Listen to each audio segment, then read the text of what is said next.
2000년 전에 하나님의 아들이 인간의 모습을 입고 오셨다. 흙으로 지음받은 사람의 아들로 오셨다. 그게 핵심이잖아요. 하나님의 아들이 유대인으로 육신 입고 오셨다. 목적이 뭔가? 나는 내가 성경을 상고해 볼 때 하나님의 크신 거룩한 계획 속에 인간의 역사가 있는 것밖에 없어요. 하나님의 창조의 큰 그림을 성경 전체를 통해서 볼 수가 있어야 돼요. 그러니까 창세기 1장부터 요한계시록 22장까지 하나님이 창조하신 하늘과 땅은 어딘가, 하늘에서는 하나님이 어떻게 영광을 받으시길 계획하셨나, 땅에서 일어난 사건 무언가, 성경에 빠진 것이 없어요. 억지로 아마도 이랬을 것이다, 그런 사람들이 많이 있잖아요. 하늘 아래는 하늘 아래 지식을 통해 가지고, 그러니까 소위 말 철학과 과학이라는 지식을 가진 사람들이 생명책에 그 이름이 기록도 안 된 사람들이, 하나님 거룩하신 사랑의 생명이 호흡이 안 들어간 사람들이 자꾸 말을 만들어내는 거예요. 인문학에서는 그렇잖아요. 과학도 마찬가지고 전통적으로 대대로 내려오는 그 철학에서는, 인문학에서는 그 한 부분이 신학이라는 게 있잖아요. 신학이라는 학문은 기독교계 아니에요. 여러분 잘 아세요. 그걸 올바로 알지 못하는 사람은 우리는 오랫동안 거기에 세뇌되어 있어. 하나님 말씀은 신학자들이 다 증거한 말씀이다. 그러니까 거기 가서 공부를 해야 된다. 이 일반적인 상식이잖아요. 기독교 아니란 말이에요. 거기에 속았던 사람이 나요. 장본인이야. 거긴 100% 거짓말이야. 내가 솔직히 얘기하지. 그러니까 거기 있다가 나간 사람들도 많이 있잖아요. 왜? 아니거든. 이건 가짜다. 그러니까 로마 캐토릭도 신부들이 처음에야 거기 다 머리 조아리고 다 신부 노릇하고 주임 신부, 그거 다 공부한 사람들이에요. 그런데 로마 캐토릭에서 여러 가지 교리 만들잖아요. 그러니까 그런 교리를 통해 가지고 이제 구원받으려면 돈을 내야 된다. 그러니까 큰 헌금통을 만들어 놓고 거기다가 돈을 이제, 옛날에는 지금 지폐가 아니니까 쩔그렁하고 이제 금돈을 집어넣으면 그 순간에 죽었던 그 자기 아버지나 어머니나 할아버지나 그 사람들이 죄를 사하고 천국으로 올라간다는 거예요. 얼마나 허황된 거짓말이에요. 성경에 그런 데 어디 있어요? 자기들이 다 만드는 거예요. 그렇게 만들어서 사람들을 미혹하게 하는 거예요. 그러니까 독일의 마틴 루터가 아무리 자기가 천주교 신부지만은 학생들을 가르치려고 하는데 이거 교리하고 너무 성경이 안 맞거든. 그러니까 서로 뜻이 통하는 유럽에 있는 신부들, 독일의 틴델이나 신부나 이런 신부들이 모여서 반기를 들은 거예요. 이거 아니다. 성경은 이게 아니다. 그 반기 들면서 95가지나 비성경적인 조항을 내걸잖아요. 이걸 고치지 않으면 우리는 로마 캐토릭에서 나간다. 소위 말해 개혁한다는 거예요. 그러니까 로마 캐토릭에서 뭐 눈이나 끔찍합니까? 그러니까 1517년에 그 사람들이 마르틴 루터를 중심으로 한 유럽에 있는 신부들이 뛰쳐나온 거예요. 그래서 로마 캐토릭에서 개혁하기 위해서 나간 신교다. 신교라고 그러잖아요. 로마 캐토릭은 천주교는 구교고 신교다. 그래서 개신교라는 얘기예요. 그건 기독교 안에 여러분이 올바로 잘 아셔야 돼요. 그러니까 이들이 나와서 성경이 잘못됐다. 오리긴슨, 셉트젠스 70인역이 잘못됐다. 그래서 그 사람들이 독일에서는 마르틴 루터가 마소라 원문하고 헬라 원문을 가지고 다시 번역을 했고, 또 영국에서는 틴데리는 신부가 영국에서 번역하다가 하도 그 로마 캐토릭의 압력이 심하니까 독일로 도망 나왔잖아요. 도망 나와서 그 원문을, 마소라 원문을 틴데린 신부는 영국 사람이니까 그 영어로 번역한 거예요. 마소라 원문하고 그 다음에 헬라 원문하고. 그래서 1535년경에 한 12년 거쳐서 완성됐잖아요. 그러니까 영어로 이제 번역을 해가지고 이제 독일에서 인쇄해가지고 영국으로 밀수선으로 막 계속 보내잖아요. 그러니까 로마 캐토릭이 이 틴데리를 잡으려고 틴데리 친구를 독일에 파송하잖아요. 그 친구가 와가지고 만나냐 그러니까 친구니까, 영국에서는 친구니까 만났는데 그때 납치해버리잖아요. 납치해서 1536년인가요? 영국으로 끌고 가서 재판도 없어. 재판할 것도 없어. 범죄했으면 뭐 재판해야 될 거 아닙니까? 그냥 화형시켜버린 거예요. 그러니까 그때는 엘리자베스 여왕 1세니까 엘리자베스 여왕이 여자가 무슨 힘이 있다고 로마 교황청에 대항을 하겠습니까? 꼼짝도 못하는 거죠. 그러니까 엘리자베스 여왕이 물러나고 제임스 왕이 등극했을 때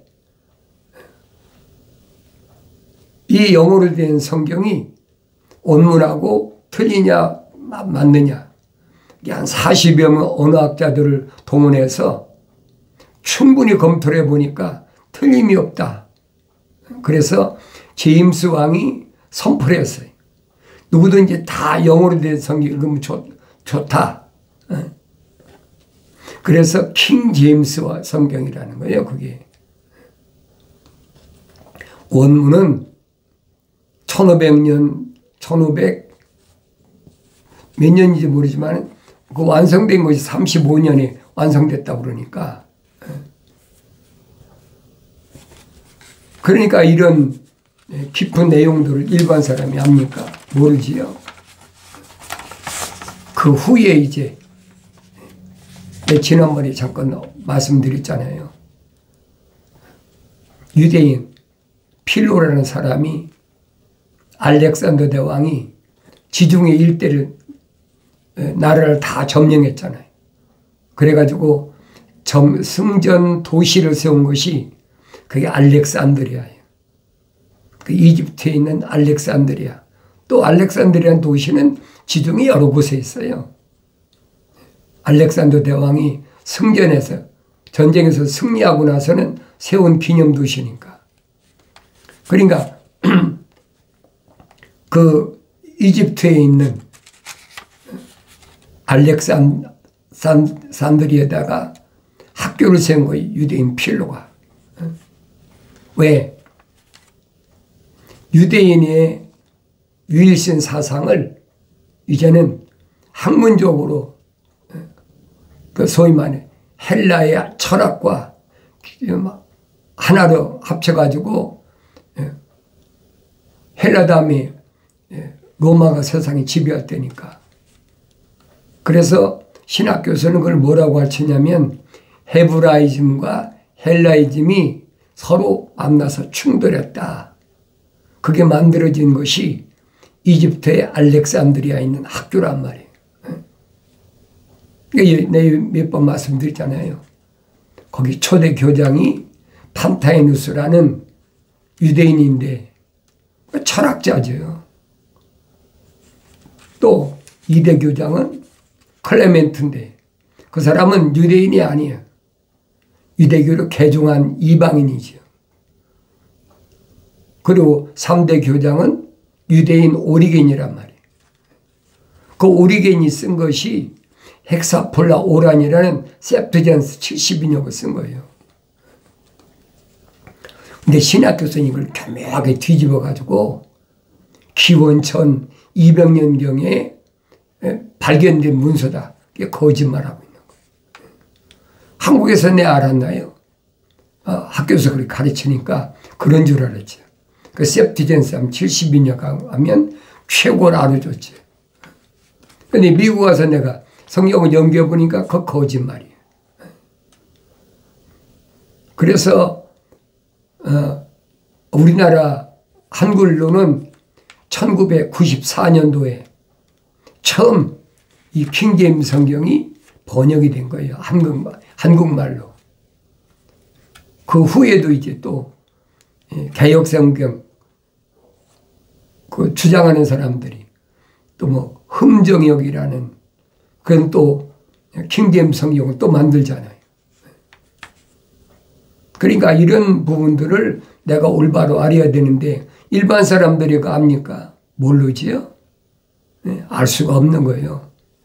그래서 내가 여러분들에게 이런 팜플렛을 만들어 가지고 계속 여러분들에게 돌리는 이유가 그거예요. 나도 일반 사람 같이 몰랐으면야 그냥 넘어가 버리고 말지. 근데 내가 공부해 보니까 이건 아니야. 이건 너무나 거짓말이야.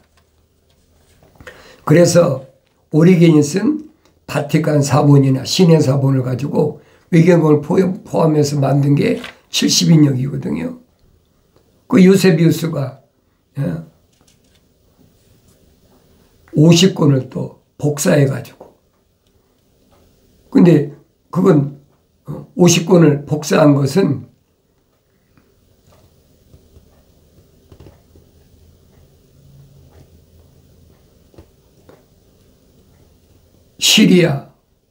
시리아 사본이지 아마. 오리겐이 쓴 것이 시리아 사본하고 바티칸 사본. 그리고 유세비우스가 50권을 복사를 했다. 그 제롬이라는 사람이 로마 캐토릭을 위해서 라틴어로 라틴 벌게트라 그래가지고 또 50권을 복사했잖아요. 그래가지고 그 성경이 로마 캐토릭 신부들을 양성하는데 쓰인 거예요. 이런 건 일반 사람들이 어떻게 알아요? 모르죠. 그래 내가 이거 애틀랜타 조지아에 와가지고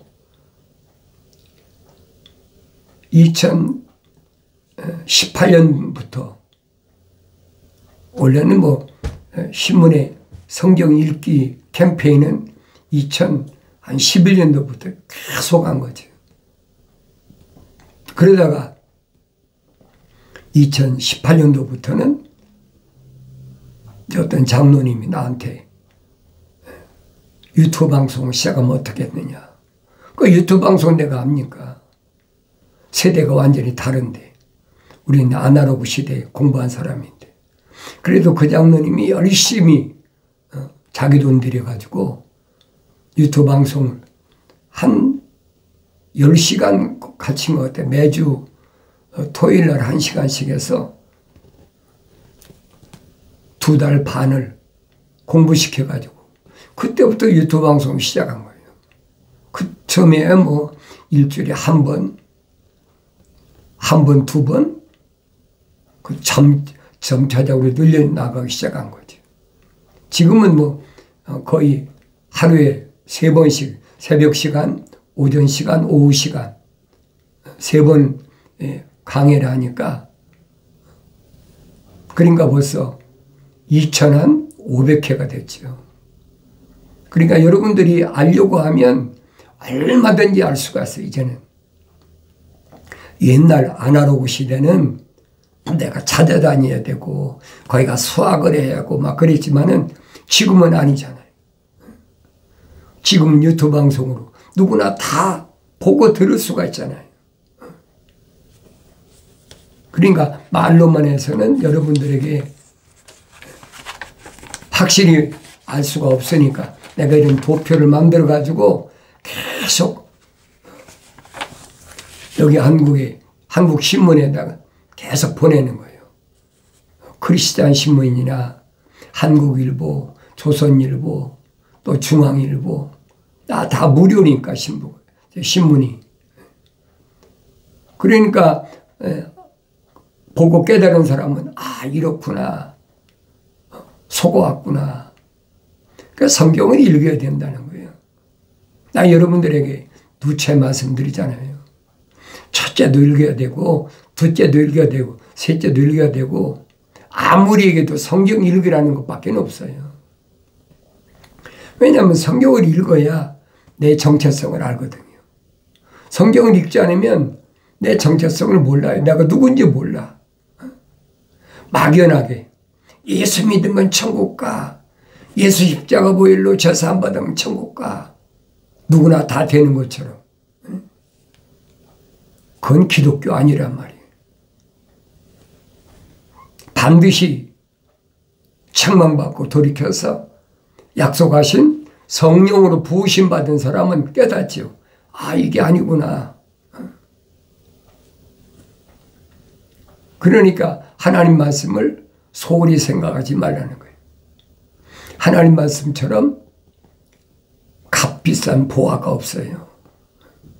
왜냐하면 나라는 사람들의 인생이 무언가를 알잖아요. 하나님 말씀 아니면 내가 어떻게 합니까? 하늘의 지식 가지고는 절대 알 수가 없어요.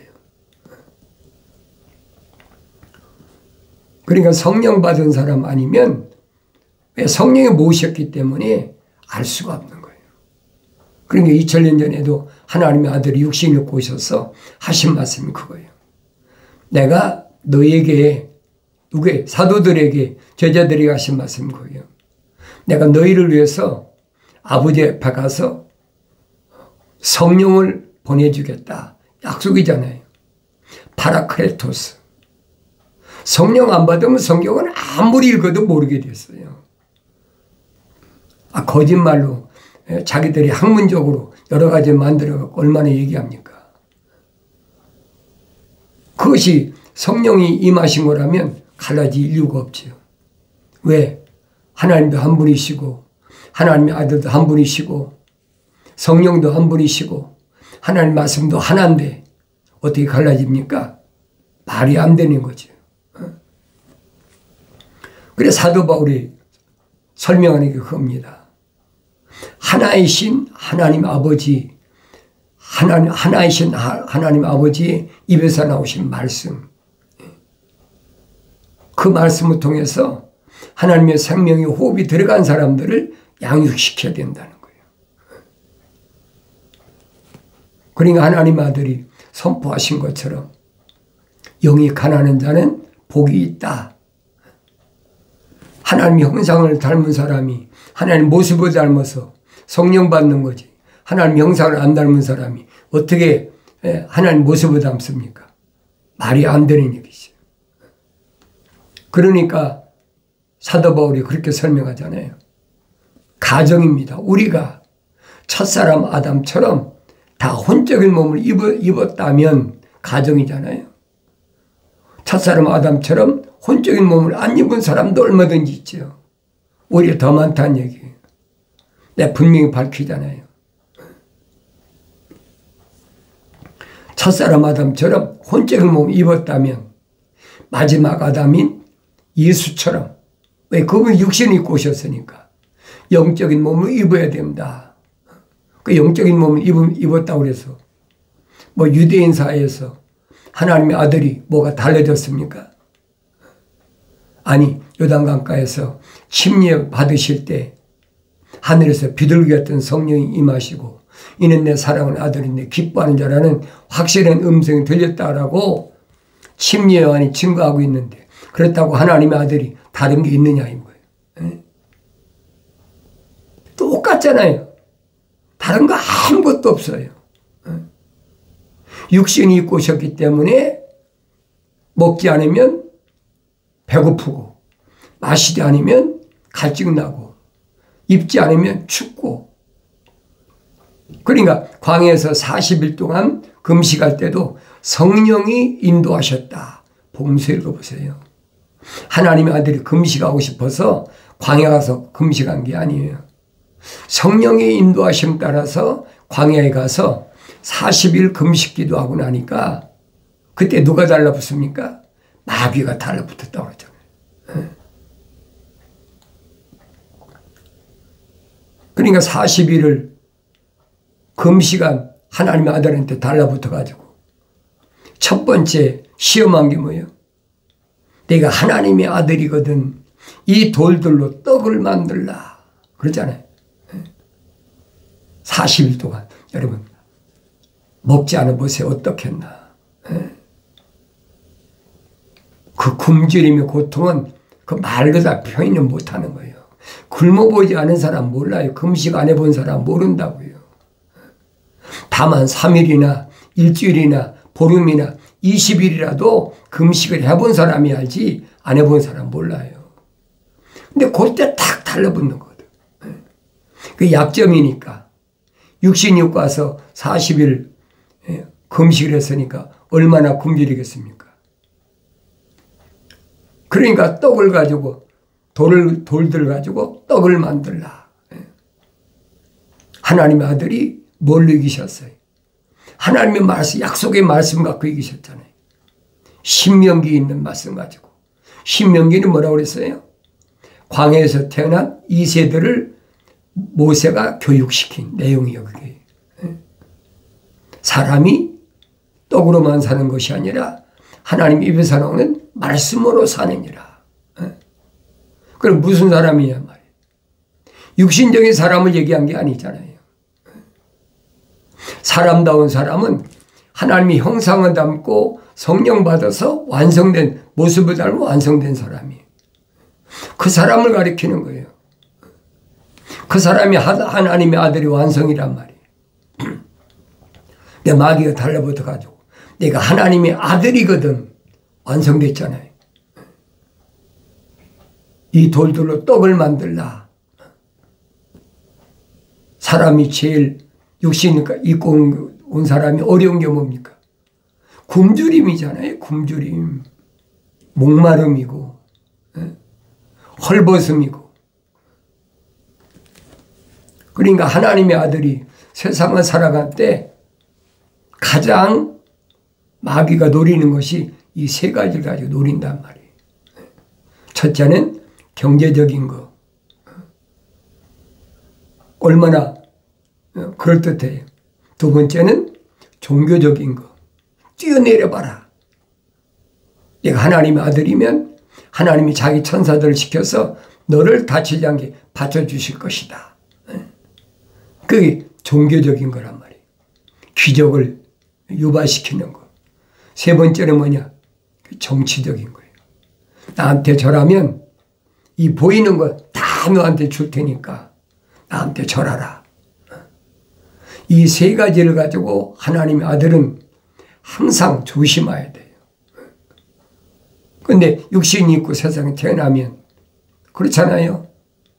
당장 먹는 것이, 입는 것이, 마시는 것이 관건이잖아요. 사춘기가 되면은 그 다음에 뭐가 있습니까? 이제는 정치적인 어떤 욕망. 그러면 사춘기 때는 육신적인 욕망, 육신의 정욕, 안목의 정욕, 이런 생애 자랑, 이런 것들이 육신에 속한 것이니까 나에게 침태온다는 얘기. 사도 요한이 그 얘기예요. 육신의 정욕, 안목의 정욕, 생의 자랑 조심하라는 얘기예요. 일반 사람한테 하는 얘기가 아니에요. 어린 자녀들아 조심하라는 거예요. 영들을 다 믿지 말라. 얼마든지 가짜로 마술하는 영도 얼마나 많은데. 여러분 무당 그 작두 무당 여러분 보셨나 모르겠어요. 유튜브 방송 보세요. 작두 타는 무당 맨발 벗고 시퍼런 칼날 위에서 춤추는 여자 보라고. 하겠습니까? 미혹하는 거란 말이에요. 근데 사람들은 눈으로 보는 것 때문에 귀로 듣는 것 때문에 미혹된다는 얘기예요. 그러나 하나님의 거룩하신 사랑의 생명호흡이 들어간 사람은 뭐가 중심이냐? 하나님의 말씀 거룩한 책이 중심이에요. 그러니까 안 속는 거예요. 성경 읽는 사람은 속습니까? 안 속지요. 애굽에서 모세가 기적을 행할 때 그 애굽의 파라오의 마술사들도 기적 다 행하잖아요. 그러니까 하나님의 아들이 제자들에게 사도들에게 하신 말씀인 거예요. 귀신이 너희가 항목해서 기뻐하지 마라.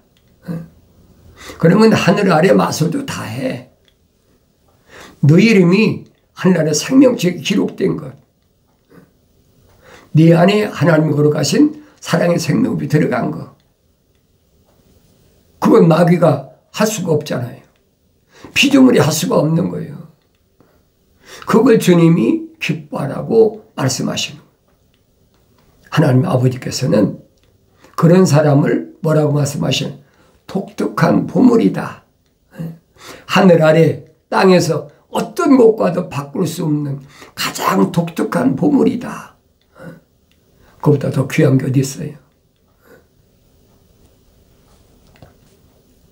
하늘 아래에 무슨 권력을 바꿀 수가 있습니까? 금은 보화를 가지고 바꿀 수가 있습니까? 절대 바꿀 수 없는 거예요. 왜? 영생이 있거든요. 영원한 생명은 하나님이 영원한 사랑의 호흡이 들어간 사람이 아니면 성령을 받을 수가 없기 때문에 해결이 안 되는 거예요. 그러면 하나님 거룩한 사랑의 생명호흡이 들어와서 뭐 할 겁니까? 첫사람 보라고요. 혼적인 사람인데 하나님 말씀을 경청하지 않았다가 영생할 수 있는 자리에 쫓겨났잖아요. 하나님의 명령이 엄중함을 깨달아야 돼요. 모세 같은 사람도 생명책에 자기 이름이 기록됐다고 분명히 설명하잖아요. 이들을 이 광야에서 이렇게 다 죽이실 바에는 차라리 내 이름을 생명책에서 지워버리십시오. 얼마나 애틋한 마음으로 기도했습니까? 간구했다. 간절히 구했다. 근데 응답은 뭐예요? 누구라도 내 말에 거역하면, 하나님 명령에 거역하면 내 책에서 지워버리겠다. 그거 뭘로 바꿀 거예요, 여러분? 생명책에 내 이름이 기록된 것이 중요하다고 하지만은 더 중요한 것은 내가 생명책에 내 이름이 지워지지 않아야 된다는 얘기예요. 자연인에 해당이 안 됩니다. 생명책에 이름이 기록 안 된 자연인이 그게 해당이 되겠습니까? 내가 여러분에게 말씀드리는 것은 생명책에 기록된 사람을 위해서 말씀을 선포하는 거예요. 나의 책망을 듣고 돌이키라. 보라. 내 영을 부어서 내 말들을 알게 하겠다. 약속하신 말씀이 성취되기를 바랍니다.